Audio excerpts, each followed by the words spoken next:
Hi guys! Alam nyo ba sobrang dami nakakapansin sa inyo na pumayat nga daw ako. At actually, kahit saang... Ba't ba ganito yung short ko?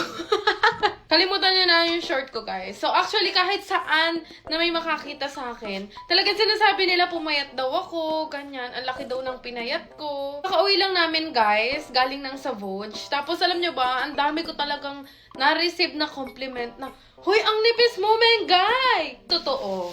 Kasi mula 58 kilos, pa 52 na lang ako ngayon. Nakakaloka. Yung oras na ngayon, ito pa lang yung pangalawang kain ko ngayong araw.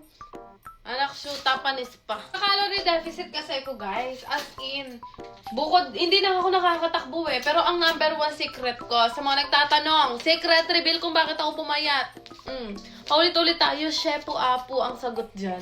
Bago ako kumain, guys, nagtatake na ako ng Shepu Apu. 30 minutes before ako kumain. And nagka-calorie deficit talaga ako. Ito yung tinatake ko, guys, 30 minutes before ako kumain, bago magkaroon ng laman yung tiyan ko. Meron kasi itong L-carnitine, stevia yung ginamit na sugar o pampatamis. May Garcinia Cambodia na nakaka-help din talaga para malesen yung ating mga cravings. Na lang may Shepu Apu, nalilesen yung pagkaganupan ko.